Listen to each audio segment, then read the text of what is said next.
Welcome to the Aging Well podcast, where we explore the science, stories, and strategies behind living a longer, healthier, and more purposeful life. I am your host, Dr. Jeff Armstrong, an exercise physiologist with a passion for making science simple and life better as we age, with my co-host, Corbin Bruton.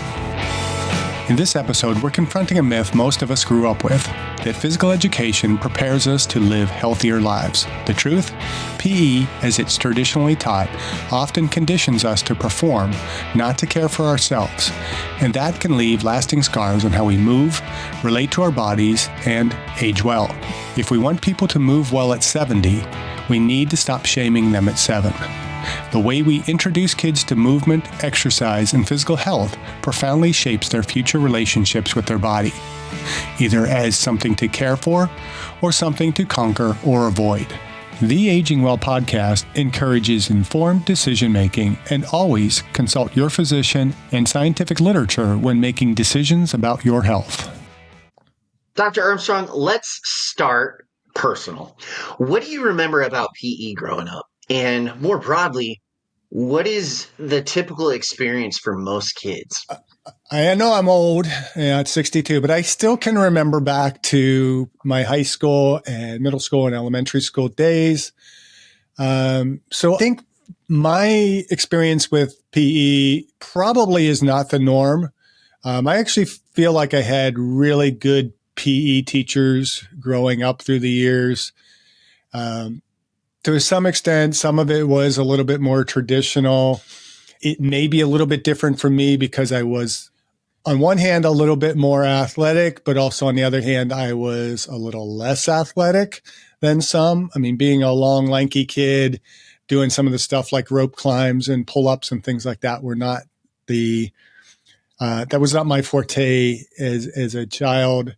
But, for me, we had, people who were promoting, we had games. I remember in elementary school, we had a game. I forget what my PE teacher, I want to say it was Mr. Smith, but I don't think it was Mr. Smith.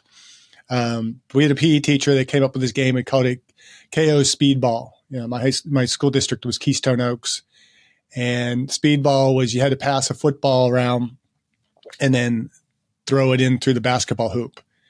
And so we had games like that were kind of team developing. I feel like we had a lot of games that were much more inclusive. Now, we didn't have the same level of inclusivity that we have in schools now, where we didn't have kids that were significantly physically or mentally, cognitively challenged to be integrated into the classrooms. Back then in the 60s and early 70s, there was a lot more. Those kids were sent off. There was a school district in Pittsburgh. It was a special school district, where kids with special needs were generally sent off to that school. It was called Pathfinder. And so we didn't have that integration, but we did have enough disparity amongst the kids, the very athletic to the kids that were kind of the less athletic, kids that were tended to be a little bit more bullied. We did play dodgeball in PE throughout school. I know a lot of PE teachers, and being at a university now that has still a PE program, and we'll talk a little bit more about how PE is really shifting and fading in academic circles. But, we played dodgeball and we called it murder ball back then. So it's a little bit different than it is now. There were some other more derogatory terms that were sometimes used for it, not by the teachers, but, to me, that afforded us an opportunity to grow. It gave teachers the opportunity to see what kids might be being bullied. And nowadays, you kind of completely shield kids from that potential level of disappointment, that opportunity to grow. And I know you have a lot of people today that'll look back and say, yeah, but back then PE was, I hate physical activity because, I was, bullied or, made to do things that I didn't like and everything else. But I felt we had really good teachers that used PE as an opportunity for us to grow, maybe not intentionally, but to grow in that SPIES model. But we also had activities that really prepared me much more for lifelong physical activity. And so I had a pretty good experience, but I know more broadly, PE has generally been, especially as we look kind of post-boomer age, PE is much more wellness oriented. It is more feel good. It's less about developing our physicality. Now, you got to remember too, I grew up in the 60s, and that was the early stages of Kennedy's President's Council on Physical Fitness promotion. And, even though Kennedy didn't live very long after he developed that particular aspect of, activity and PE for the country, it did set a stage for much more physical activity, teaching people the importance of being physically fit as we got older. And so we did have to do the President's Council on Physical Fitness tests every year, which kids don't have to do anymore. There's less of a push for that. Now, on one hand, you'll hear people say, well, that was so horrible because not all kids are really as physically capable, and we shouldn't be pushing kids like that. But it also gave us a grounding for, okay, this is where I'm at physically. And if I want to be more fit, I need to improve myself. And so I feel like I had a really good experience with PE growing up. More broadly, I think there has been a little bit more of a history of demeaning children, making kids feel insignificant if they cannot perform physically. It, in some situations, promoted a bit more bullying. Trying to remember the Billy Bob Thornton movie where he played the gym teacher, and it just like having the kids running laps, and he's just like throwing basketballs at them. That is a perception that some people have of school. And the reason that is a perception is because it has existed. And so I think there's a bit of a mix out there. I think there has been a bit of an overemphasis on sports and performance in some scenarios. There's always a bit of gray area in terms of the being picked for teams. The lesser kids always got picked last, and that makes kids feel a bit more ashamed or less included. But I had teachers that were enough forward thinking to know that, let's pick teams in a way that are going to be more balanced so that kids feel better about, their position. They also played games that really needed both ends of the spectrum. When you do a lot more strategic types of games, you need those kind of smarter, less physically active kids, and you need the more physically able kids as well in order for the teams to be successful. But I know many kids have really felt shamed, and other kids have felt like they really thrive in that environment. So what are your thoughts? What was your experience? So I grew up in during a time frame where we were getting outside of the Gen X and entering into that millennial age. So I grew up in the time frame before the internet was created, right? And the birth of the internet.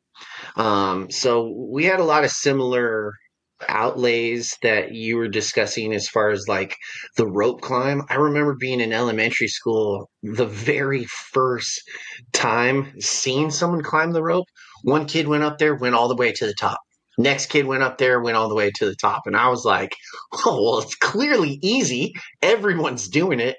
And I couldn't do it. And I was like, this is hard. But I could always do push-ups. I could always do sit-ups. Pacer mile was a little more challenging when I was younger. I had like childhood asthma, kind of grew out of it the older I got. And we still did the presidential fitness when I was younger, like in high school and stuff. And just now you saying they don't even do it in school anymore. That's so mind blowing to me, because now I'm wondering, like, well, what are they teaching in PE? Because PE is still a curriculum, I'm assuming, that students need to take in order to graduate. And if it's not, like, that kind of poses a problem, because especially on this podcast, we believe that aging well starts at conception, but it also, you have to move and be physically active, and that's a foundational part to be well, not just for sporting events, but for muscle strength and endurance and bone density, like this, and getting those basic movements down at a younger age where you have good form and good technique, um, can help you in the future, in the long run. So yeah, I don't know. I don't feel like there was too much of a difference between you in the 60s and me in the 90s. I just know that when we played dodgeball, we didn't play it with the little wall ball style dodgeballs, the big ones that make that pink sound. We did more of like a foam one instead, but I don't know. Yeah, Soft. I just like, but those foam ones, I mean, if you could still pack them really tight and throw them, and sometimes it'd feel like getting hit with a soft brick. We use those rubber But kickballs, and we loved I it. also, I'm a little different than most of the people I grew up with, because there's a lot of people that I grew up with that, you know, I got bullied, I got picked on, but I also look at it, and it's going to sound really negative. I do not encourage bullying. I want to make that really clear. But I also think that sometimes bullying is a is a good way for an individual to find out who they are as a person, because you can either get crushed by that bully or you can rise up against it, and kind of get thicker skin. I'm not talking about being calloused or numb or anything like that, but you can get thicker skin, which in the long run, as you step into the real world, when you have a boss that is, breathing down your neck and super rah, rah, rah, rah, do it this way, you're an idiot, well, stuff like that, you can, for lack of a better word, you can handle it. Or I also believe that the competitive aspect of sports can help an individual stay focused on their goals and help them move forward. I see a lot of people in today's society where they're like, well, that's out of my job description, I'm not going to do that. Or that's, I'm not going to do that, I don't want to do that.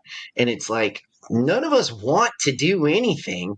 And if you don't want to do something because it's out of your job description, like, how do you expect to move forward in a career? And that, I think sports and physical education comes down to that, the competitive aspect of, like, hey, you know what?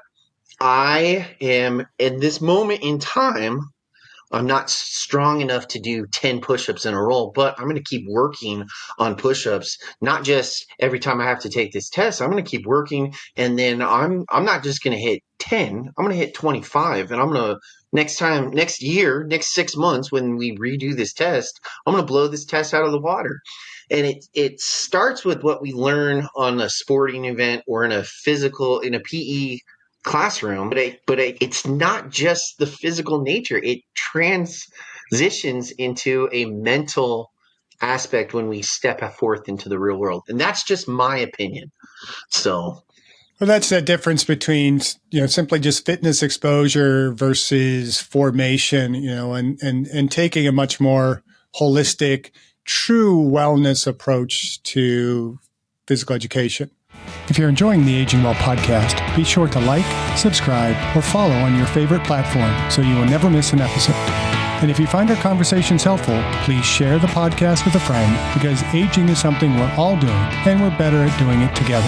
And support our guests in this podcast financially by visiting the affiliate links in the episode description below, and use the links or codes provided for discounts on products we have vetted and feel comfortable recommending to our valued viewers and listeners. Thank you. And now back to the podcast. Okay, Dr. Armstrong. So what's the real problem with how PE is traditionally done? It goes back to what we were just talking about with the fitness exposure versus formation. Traditionally, PE has been just more about fitness exposure. And again, that's an argument that I think you hear culturally now. I don't necessarily agree with it. I think it really depends on how it was implemented. You can have both. You can expose people to fitness and formation. And I think that's what's most critical about how PE needs to be done. There's a certain movement more now in PE, especially I've watched my kids go through PE, where in the school districts they're in, or we're in, it's been referred, the classes are all wellness classes. It's not PE anymore. It's not gym. It's wellness. But it's not wellness from the SPIES model perspective. It's just a softened term to make people feel better about PE, that they're not going in there and, it's not all about the physical, which is fine. But to have physical education that overemphasizes the emotional, social piece of activity, and I use the term activity a little bit more loosely because a lot of times they're not doing as much activity. They're not getting as much out of it. And so, when you have a weight training class, that weight training class should be more about teaching technique, teaching people how to enjoy, not just simply the, teacher sitting back and here's your workout for today. Do your, 5 sets of squats and your bench press. And, I'm just going to sit here and read a magazine kind of stuff. It needs to be teaching the basic foundational skills of movement, some of the spiritual aspects. If you're going to call it wellness, what's the spiritual connection with physical activity? That's where playing these games and realizing that there's something greater than self. It's not about me being the last one standing in a dodgeball game. It's about how am I working strategically with others to be able to accomplish a goal. And that's where we build a society where people are able to work together in community to accomplish things. And that's where PE plays a role in not necessarily having a more fit society, but having a more fit society from the standpoint of being spiritual, physical, intellectually, emotionally, and socially well-rounded to be able to perform in all situations. Yeah, that's really good. You also bring up a point about making people enjoy doing exercise, and you're bringing up like a kind of a core memory. I remember either a PE teacher or a coach would almost like punish us with exercises or workouts if we weren't paying attention or if we were messing around. And I think there's a stigma that goes with that. Like, instead of using exercise as a form of punishment, you don't want people to have that negative association with it. How do you implement a really difficult exercise, sprints, heavy lifting, whatever, to make people enjoy that and not associate it with, oh man, I'm being punished to do this? Does that make sense?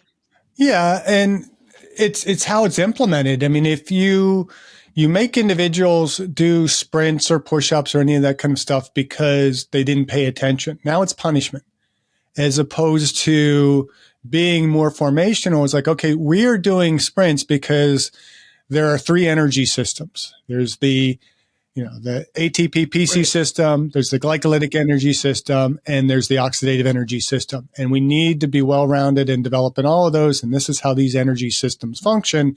So this is why we are doing sprints. Sprints are hard. Why are sprints hard? Because it's the highest level of activity.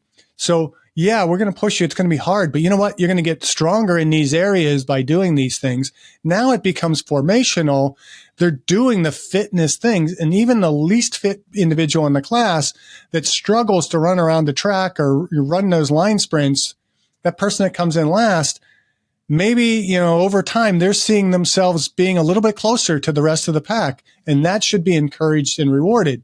But instead of doing that, we just avoid it completely because we don't want kids to think that, physical activity is punishment. Well, that's because you're making it seem like it's punishment. Exercise should be hard. And I think we've created a generation of people that don't feel like exercise should be hard. So what do we do? We're going to biohack our way to fitness because we don't want to do the work and we think we could just use technology. I'm of a mindset, and I always joke with my students, and you've probably heard me talk about this when we had classes together, that I don't understand cross country runners because they'll go out or distance runners in general. They'll go out and run because they enjoy it. Typically, when I think about, if you're enjoying exercise, you're not doing it hard enough. You're not working hard enough. And that's kind of been a bit more of my mentality. And I joke about that because obviously people are going to enjoy that pushing their body to a higher level. But there should be a certain element that exercise is hard. It's not going to be easy in order to overload the system so that we can adapt. And so I always tell my students that I think of exercise as that person you see hitting themselves in the forehead with a 2x4. And you go up to them and say, why are you doing that? Because it feels so good when I stop. And I think that needs to be a bit of a message if we're going to have a formational approach in physical education. Yes, this is going to be hard. You're not going to enjoy it. This is not comfortable while you're doing it. But you know what? When you're done doing it and your body adapts to it, you're going to feel good and you're going to feel better about yourself. You're going to feel like you've accomplished. And the next time you're going to be able to come out and be pushed a little bit harder. And yeah, it's going to be hard again, but you're going to do more than you did the last time.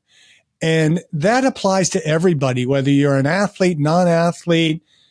We need to have that formational approach to exercise in order for people to fully understand it. Exercise isn't easy. It shouldn't be overly hard, but understand why do we do what we do. It's that principle of specificity. All those principles that we teach in exercise science should be learned in kindergarten. Yeah, I mean, and just speaking from personal experience, like when I would go to the gym, I would push myself really, really hard. This back when I was personal training, just because I knew what the benefits were. And I would get really frustrated when I would have a bad gym day. Even if I'd go with a workout buddy and they're like, dude, what are you talking about? We crushed it. It's like, no, we could have done I felt like we could have done better. I feel like we just need to rest and take like a rest day because I think we're hitting that level of fatigue. Take 2 days off, get back into the gym, and then boom, you get that dopamine hit because you rested and now your body's recovered and you're going up in strength, you're going up in speed, you're going up in endurance, and it's just awesome. And the reason why I bring this up is, as most of our listeners have known, I kind of got off the wagon. I'm getting back into it. I'm getting back into the swing of things.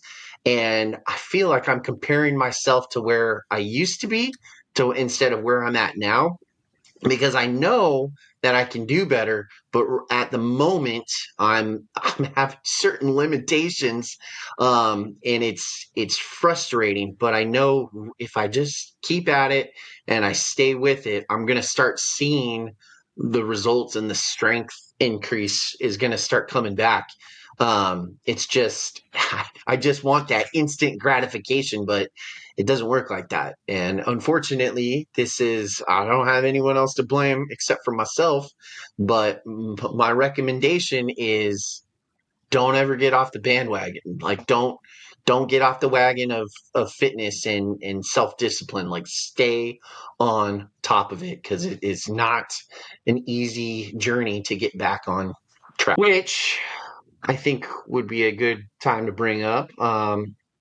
How does this early experience show up later in life? What is the connection between a bad PE experience and how we age?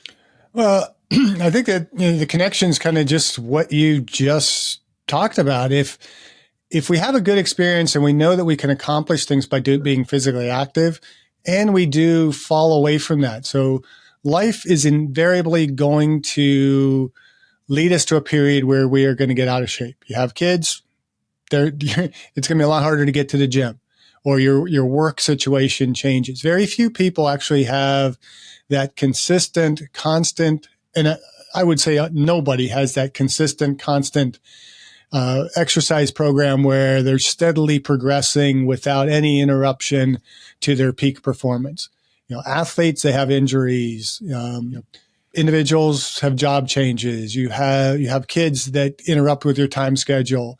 You have COVID, where many people were not able to exercise because the gyms stupidly were closed. Yeah. But what that tells us is, if I got in shape in the past, I know how to do it to get in shape again. And so when we have a good experience, it teaches us the basic principles of exercise and how to go about improving the various body systems and, the basic principles of overload, progression, specificity, individuality, and all those types of things. That is going to give us a better connection with a better experience staying fit and being healthy as we age. If somebody has a really bad experience with PE, they're going to be less inclined to make the connections later in life about getting fit. They're either going to feel like I can't do this, or I hate doing this, and so I'm not going to do this. And they might not get in as good a shape. And so a lot of people avoid physical activity, not out of laziness, but out of the feeling of shame. They don't feel like they can go into the gym because they're not in shape, which is one of the dumbest reasons not to go to the gym. Is that, well, I'm out of shape. People are going to laugh at me, is a very real feeling for many people. But the reality is most people in the gym are encouraging.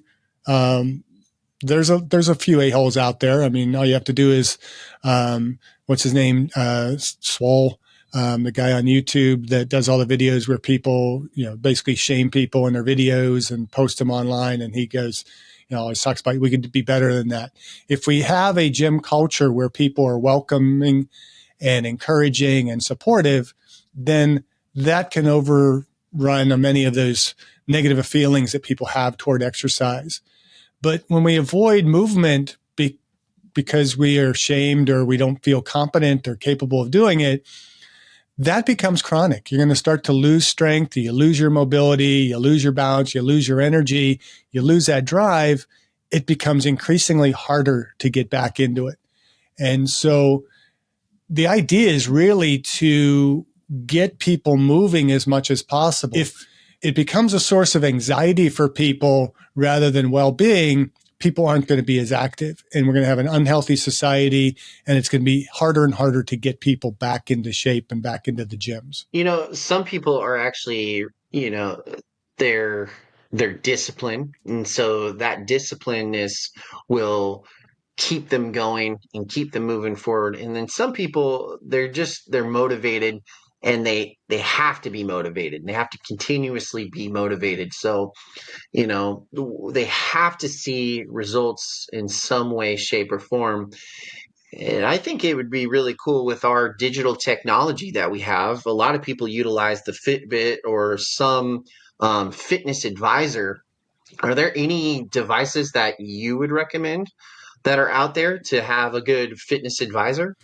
Not really, because I think most of the fitness, these technologies that we have when it comes to prescribing exercise are crap. Again, they're not based on an individual. They're based on numbers. They don't know the individual.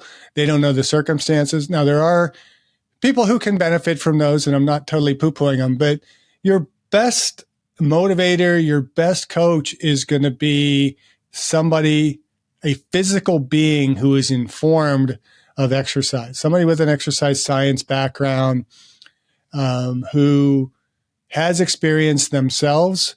Doesn't have to be the most fit individual. It could be, one of the most informed people in the gym might be the guy who doesn't look like he's in great shape, But if you looked at him a year ago, he was fatter and weaker and could hardly move. You have a lot of people who are fitness influencers who are naturally in shape and they don't know their butt from a hole in the wall. And yet they are giving information to people.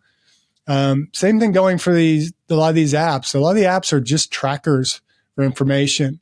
They can be beneficial. I know for a while my wife was using an app that helped her progress with the 5x5 program, the Strong Lifts 5x5. Not a bad app, but again, it's not able to evaluate in a way many of the emotional things that go into motivation for exercise. What that individual, what their experiences are, what their day is like, all these different things. And so you need really more that physical, that SPIES piece to be applied to the exercise model. When we talk about exercise in at least my exercise science classes, I always talk about it being biomechanical psychosocial. And a lot of those apps are just simply focused on the biological. They might look at heart rate variability, but they're not looking at other things that are going on in your life. So how do we manage that stress in your life so that your heart rate variability does decrease or increase so that we are more ready to exercise? What's your sleep looking like? They're just not there yet. And I wouldn't ever trust AI. And we've done a couple episodes where we've asked AI questions about prescribing exercise, and they've been okay, but they're very generic and they're very much tied into what influencer information is posted on the internet. And so I would discourage people from using the apps other than just maybe entering in their data, and that data might tell them, okay, you did 3 sets of 10 repetitions at 150 pounds. You've done that 2 workouts in a row, so let's bump it up to 155 pounds. And that kind of progression, that kind of tracking is fine. Using it to just prescribe your total exercise program, I would not recommend it. So, Dr. Armstrong, what should PE or physical development in childhood actually look like if we want kids to become adults who move well and live well? As we've been saying, we need to have, first of all, a informative approach, where we're teaching kids the basic physiology of exercise.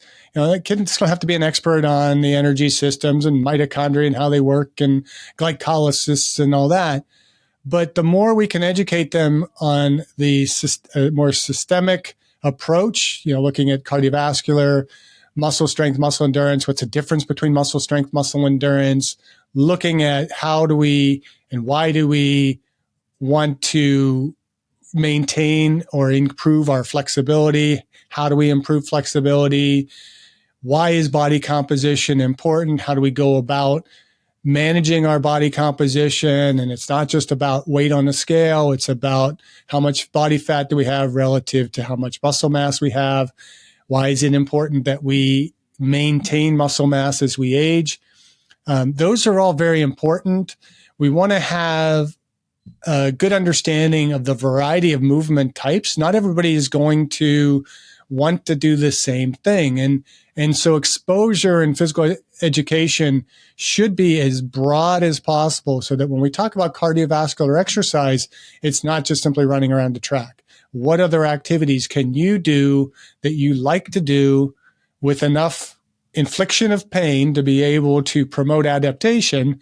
What you can do? So it doesn't always have to be running around a track. It's, maybe the kids can bring their bikes to school if that's possible, and we do a little biking lesson. And so what types of activities? How can we get stronger without using weights? What do we do to coordinate the body, and why is coordination important? Doing all these different varieties of movements in order to allow somebody to find, this is what I like doing. And then also developing a bit more of a movement literacy, knowing what these terms are so that we can apply them later in life. Oftentimes in PE classes, there's not a intellectual piece that goes along with it. Whenever I've taught PE classes, I've always included both a cognitive piece, an intellectual piece, as well as physical performance pieces, in part because I know that, the kids who are much more brain centric are going to do better on the content areas of the class, and maybe not as well on the physical performance areas. And then the people that might be on the physical performance areas might not do as well on the cognitive. I know it's a little bit stereotypical, but on those extremes, if you have somebody, that we might have described as the dumb jock, and again, I don't mean any derogatory influences there, but you have the dumb jock on one end. The guy's just purely able to do things physically, but not the brightest kid in the classroom. And then you have the brightest kid in the classroom that is the kind of stereotypical smart, but not very physically capable. They can both succeed in those different areas. But when you're teaching the literacy piece, now they have the knowledge to understand, okay, why am I doing this? What is this stuff? What is a squat, and how are the different ways that I can do a squat? A lot of people, they think of a squat, the only thing they're going to go to is a barbell squat, back barbell squat. Most of the high school athletes that I've worked with didn't know anything about like a hip hinge or other ways of doing a deadlift or doing a squat. They didn't know the Zercher squat from doing a PE class.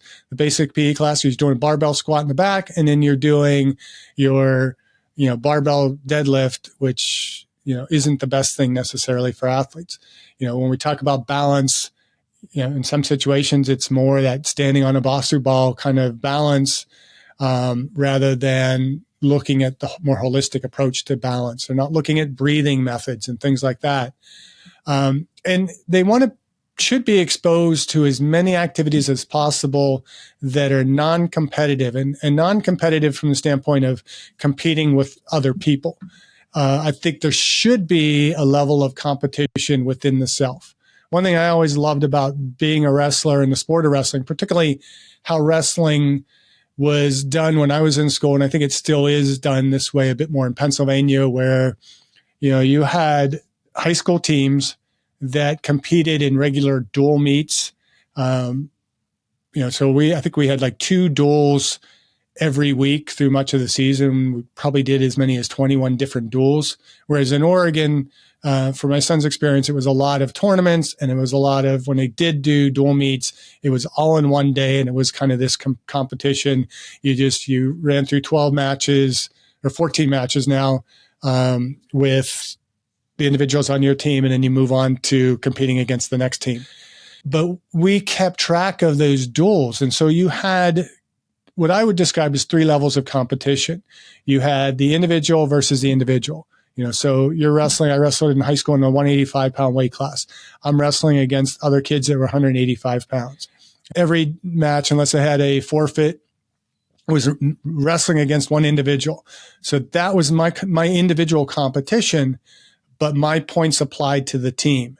And so how well I did or how poorly I did had an impact on the overall team performance. So there's team versus team. And there was always that competition. We wanted to beat the local high schools. We wanted to beat Upper St. Clair and Mount Lebanon, all these schools. And in fact, my high school, my coach, David Kling, is still listed as one of the most winningest coaches in the state of Pennsylvania, which is quite an accomplishment when you think of how strong wrestling is in that state. And he only coached for, I think, about 25 seasons. He's not the greatest longevity in coaching, but he's done better than most coaches with teams that were not loaded with state champions and all that kind of stuff. We had teams that were well conditioned, well able to go out and step up where we needed to step up in order to get the points on the board to be able to win as a team. And then the third level of competition, which is, I think, was one of the most important areas of competition for anybody who's going to have a physical fitness mindset throughout their life, is the competition self against themselves.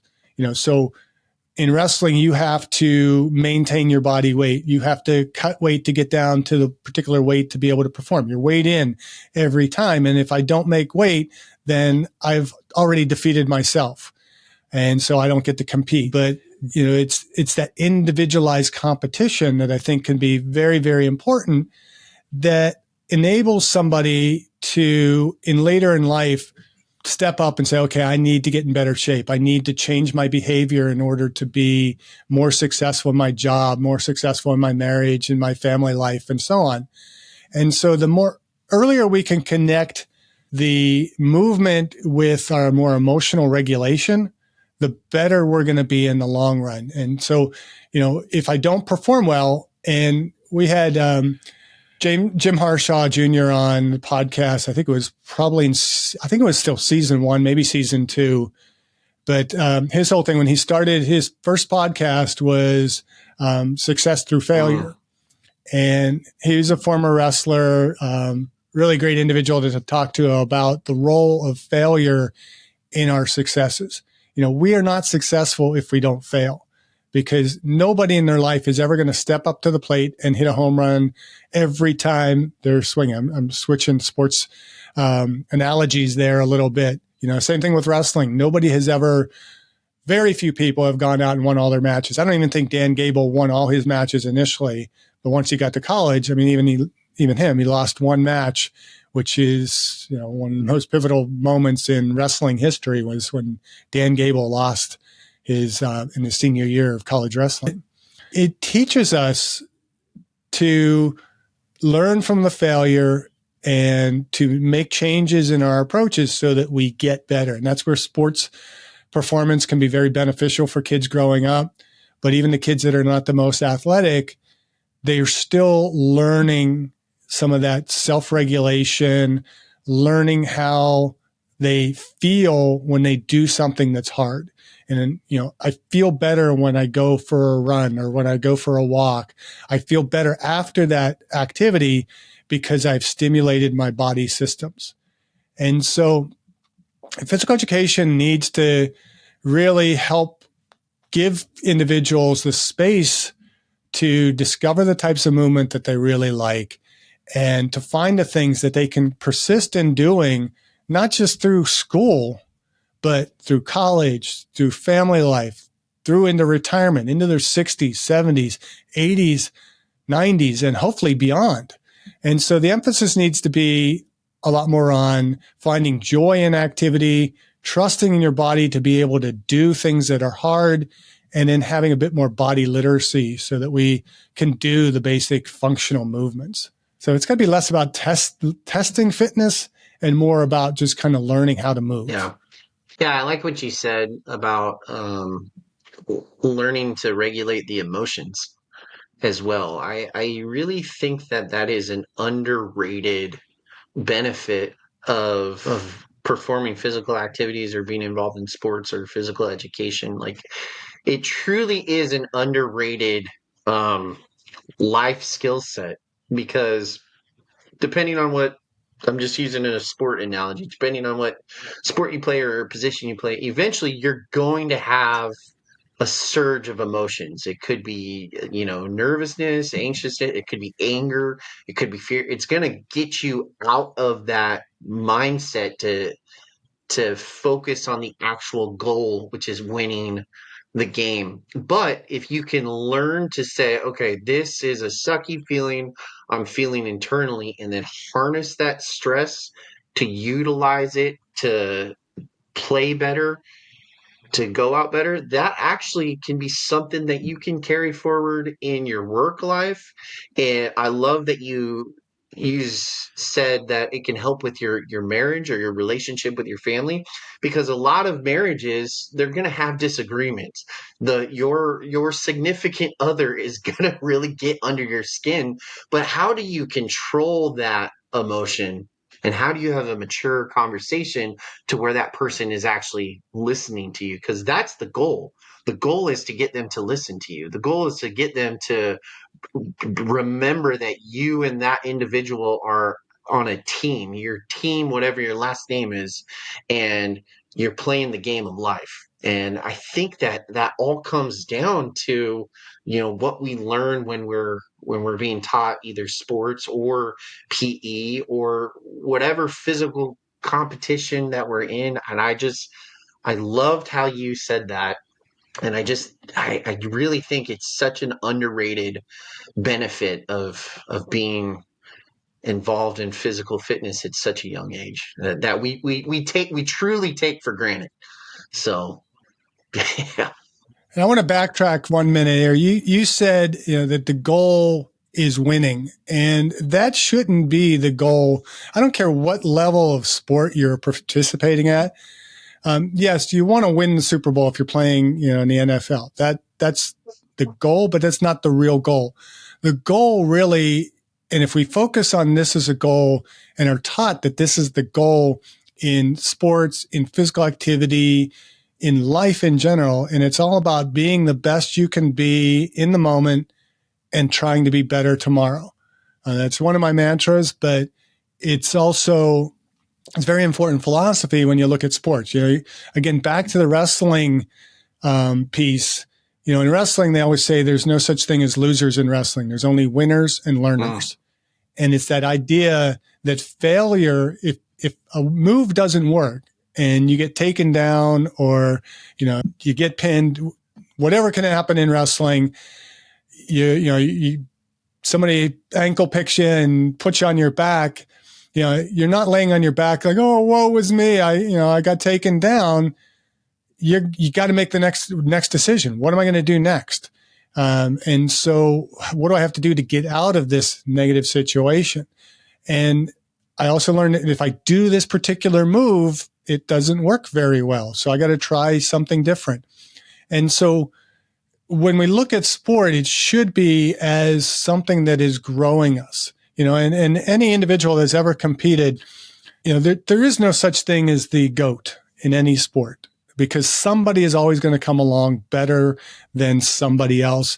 And, you can look back over history. I mean, as a Pittsburgher, I can say that Terry Bradshaw is the greatest quarterback of all times. Matter of fact is that Terry Bradshaw physically was probably not the best quarterback of all times. And if he was actually the backup in college to the one of those Duck Dynasty guys. And it just happened that the Duck Dynasty guy quit playing football, I think he even dropped out of college because he wanted to hunt more. And so that put Terry Bradshaw in a position to really shine the way he shined. But there are many that will argue he's not the best quarterback, but he's won a significant number of Super Bowls, and he was able to work with a really quality team, bring out the best in all of his teammates to be better and to win when they needed to win and to do well. And so there's nobody, even like, Usain Bolt in track and field, probably one of the fastest guys alive. There's going to always be somebody that's faster than him. And more than likely, there's probably somebody that was faster than him, but was doing some other sport. There's so many NFL football players that could be Olympic sprinters and win gold medals, but they've opted to go into the NFL because there's a lot more money in playing wide receiver for, the Pittsburgh Steelers than it is to, go to the Olympics. And so we're never ever the best at anything.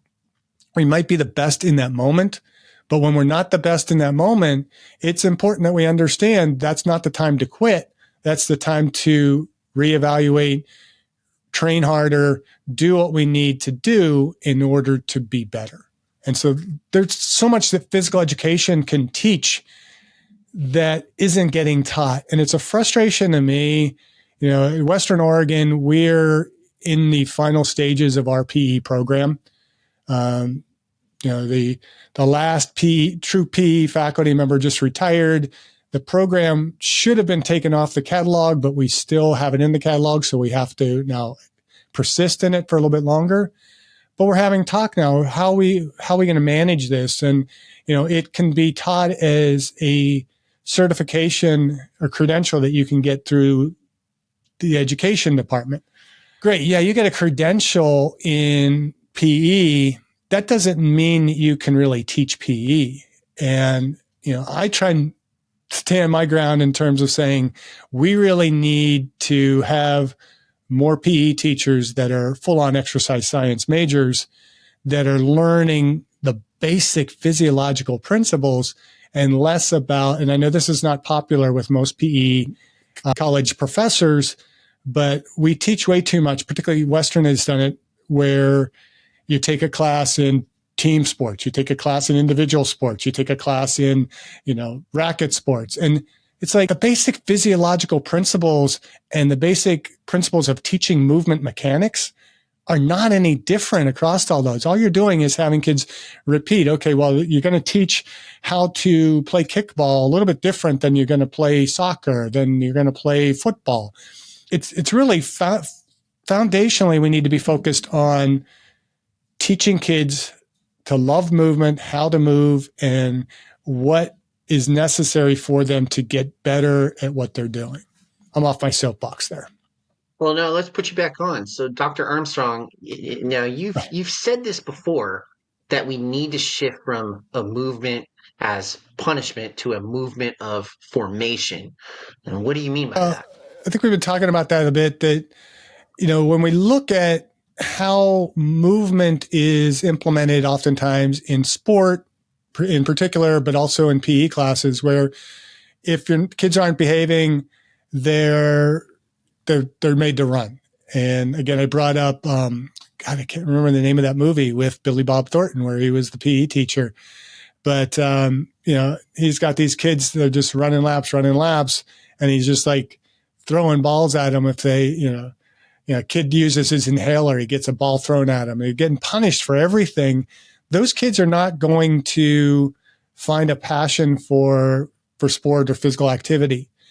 But if it is used as formation, it's like, okay, yeah, you're struggling here. Again, we go back to understanding the basic energy systems and why we do the types of movements and exercises that we do, and how this ties into down the road. And we do the same thing in education with even mathematics. I hear so often that people say, well, I don't need algebra. I'll never use algebra again. It's like, seriously? You don't use algebra? How do you, I have X number of dollars and I want to spend this amount, how do I figure out how much I have to make in order what I want to spend? That's all algebra. That's Right. math. It's like understanding how all this applies. Why is it important that I understand how to run properly? So that you're not looking like some of these people I see out running that are injuring themselves because they run with such poor technique. It's about being able to overcome our own physical, emotional, social limitations in order to be able to succeed on a personal level. And so that's what formation is. And if kids are just thinking exercise is punishment, then they're not going to have the desire to ever do it.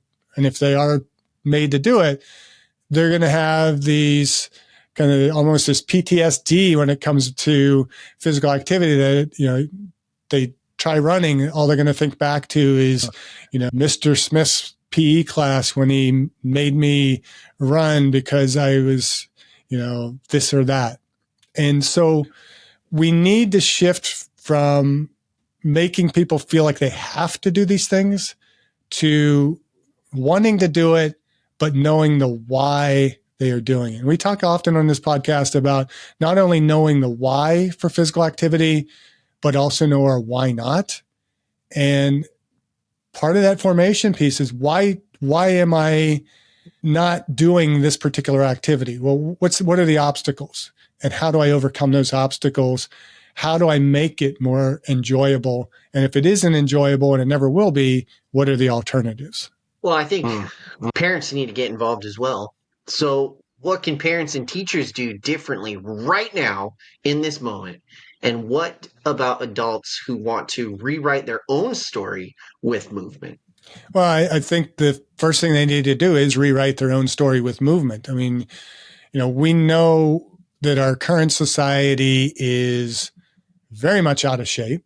And so when you have PE teachers or parents that are attempting to model physical fitness and are not fit themselves, that's not going to be very encouraging to kids, to get ready and to start exercising. For parents, a lot of parents are pushing kids into sports, and that's the level of movement that they get. And I think sports are great. I think all kids should be participating in as many sports as possible. But again, it's always about winning, not about finding joy in the participation in the sport.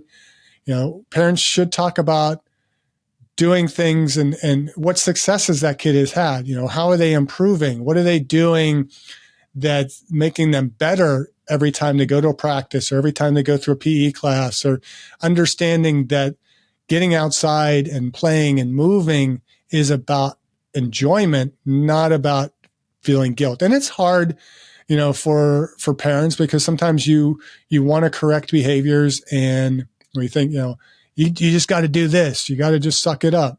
I remember one time, and I have not done this well as a parent. Sometimes I've done it better than other times. And sometimes you need to kind of be in the gray area between that movement with joy and the movement with guilt piece. I remember one point, Liam was just relatively young in wrestling. He was going to club, and he was back and forth sometimes. And so I had to push him. And there were times where I felt like maybe I pushed him too hard into the sport until he finally kind of came into his own. But there was one point where I picked him up from club practice and he was all down that, these kids were saying how bad he sucked and everything. And I said, well, you do suck.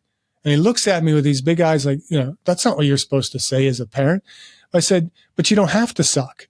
The reason you suck right now is because you're not putting the effort into trying to get better.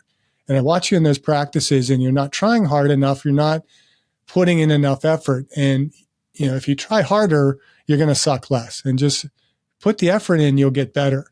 He started eventually kind of learning to do that. And sometimes you got to be tough with the kid. A lot of times parents take that, oh, well, I understand, maybe this isn't the sport for you. They let kids quit mid-season because maybe they're not doing as well, or they're not starting on the team and they're feeling whatever. There has to be that balance between rising up, teaching a kid to rise up and be successful, and rather than teaching a kid to feel guilty if they're not successful. So it's a bit of a balancing act, and it is a bit of a challenge. We don't want to look at the outcome performance as much as the effort, the exploration that goes with the activity, and how celebrating the successes that are self-improvement and overcoming self-challenges, as opposed to just simply the outcome of that performance. Does that make sense? Yeah, it does. I'm also just kind of thinking, like, you said you may not have handled that really well with Liam, but I think you could not have handled that better, because you had obviously Liam's your son, and you had such an intimate relationship where you knew that he could handle that criticism, or you knew that by you saying that, it was just what he needed to hear. And I don't have children of my own yet. I got 3 nephews, and if I were to say that to each, exactly how you did it with that loving tone, if I were to say that to each one of the 3 nephews, there would be a different outcome based off of their personality. One would be like, well, he just said I suck, and then tune me out and then believe that he sucked. The other one wouldn't care at all. And then the last one would get so, what did you just say? And then listen to the fact where you're like, but you don't have to suck forever. And they're like, oh, okay. Well, I'll show you. I will never suck. And they'll just get after it. And so I think, there's an old saying, there's no rules with kids. They don't come with instructions, but as a parent, it's important to have that relationship with them, and know their personality. And are they going to be able to handle it if these words that are coming out of your mouth, is the result going to be the way that you want it to? Because your words are going to weigh on their life, whether it's positive or negative. So how can you make it to where you're going to change it for the positive? I really loved you sharing that story. That was great. Yeah, well, I mean, that's one story where maybe I did it well, but there are countless other stories where I didn't do it quite as well, where, as a parent, I emphasized the performance rather than the effort. Mm. Overall, I think I try, I say try because, parenting never ends, to emphasize the effort over the performance. But sometimes, you overemphasize how that performance ties into the effort. And, you got to weigh in all aspects of it. And that's, again, where anything, when we look at physical activity, physical education, sports performance, coaching, all these things need to be biomechanical, psychosocial. What's going on with the kid emotionally, socially, physically? Were they prepared? How did they eat? Are you giving them enough food to be able to perform well? It is hard. And I'm not ever saying that it's going to be easy for parents and that parents are going to do this well, but be aware. How are you impacting your kids' long-term exercise performance? And we probably have a lot more parents that are modeling physical inactivity than we have parents who are going to the extremes of modeling physical performance to a point of the detriment of the child. But weigh that balance in there. You want kids, if their kids are playing sports, until they get to probably the collegiate level, it all needs to be about growing the individual.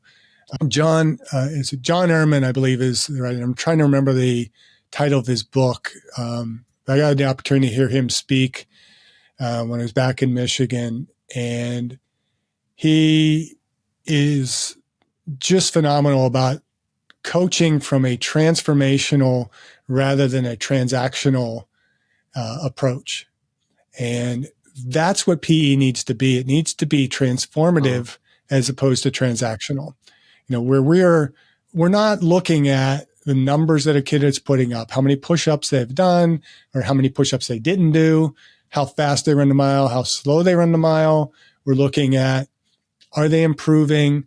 What am I doing in the process to make this person not only more fit, but to make them a better individual? And, I forget the exact quote from John Ehrman, but when he talked about how, actually it's Joe Ehrman. I'm sorry. John Ehrman was a guy that I taught with at Eastern Michigan University. Joe Ehrman actually played for the Baltimore Colts. I think it was the Colts. Yeah, it was in Baltimore, so it was the Colts. But I strongly encourage anybody to kind of Google that name, find his book, Joe Ehrman. But he talks about, people ask him, how the team is doing or how the team's looking. And he's like, ask me in 20 years, because it's more about what kind of man is he. He's coaching men. Same would apply for women in sport. But, what kind of man is this guy going to be 20 years from now? It's not a matter of, did he win a championship? Did he get a college scholarship? But what kind of husband is he going to be? What kind of employee is he going to be? What kind of father is he going to be? That's where sport and physical education is transformative, formative. It's shaping the individual, not just being focused on performance. And I think where we're making the mistakes in physical education is that we have shifted away from, yes, we're trying to not be transactional, but in the process of not being transactional, we're not being formative either. We're being more soft in terms of pushing individuals. And we have people that are not wanting or not understanding that failure is a part of life and it's a growth part of life. And it's a good thing that we fail, because if we're failing, that means we're trying something harder than what we are presently capable of doing. And if we keep trying it, we're going to become capable. And then eventually we start failing at something greater. That's good. What's one take home you want listeners to sit with? Just one take home. I think one is, the way we learn to move in childhood is going to echo through every stage in our life. So if we learn to move well as a child, even if we get in that stage where, like yourself in your 30s, you kind of fell away from exercising as much as you'd like, you can get back into it. We know the basic movements so that it's, we can relearn and redevelop ourselves if we get out of shape. If we want kids to age well, we have to teach kids and ourselves to enjoy movement, not just simply endure it. And I know I mentioned about hitting myself in the forehead with the 2x4, that might be perceived as an approach of enduring movement as opposed to enjoying movement. But what we need to understand is that to enjoy movement, it's not about enjoying it in the moment of doing the movement, because if we're trying to better ourselves, it should not be that enjoyable. We have to push ourselves a little bit beyond that which we are accustomed to in order to adapt. And so it might not be as enjoyable in the moment, and we need to endure that moment of exercise, but enjoy the product of that physical activity, that physical education. And I think probably the most important thing is it's never too late to start a new relationship with your body. If you had a bad experience in PE, deal with it. Recognize that Mr. Smith as a PE teacher really damaged you psychologically, but you know what? F Mr. Smith. I'm going to end up being more fit and more capable than he said I could be. So I'd say, in addition, and just kind of revisit your PE memories. I've talked about dealing with Mr. Smith. What have you learned from that negative experience, and how can you reshape how you are living now in response to that? And so look at ways to connect with your body, to move in better ways, not just to improve, but to grow as an individual. Summarize for parents. Ask what your child's school is teaching about movement and how you can talk about fitness at home. For educators or coaches, focus on what's helping kids build confidence in movement, not just competency in sports. And for everyone, reflect on your earliest memory of physical activity. Are they connected to shame, joy, pressure, or play? The origin story often shapes how you move or how you don't move. So, whatever it is, move forward, keep going, and age well. Thank you for listening. I hope you benefited from today's podcast. And until next time, keep aging well.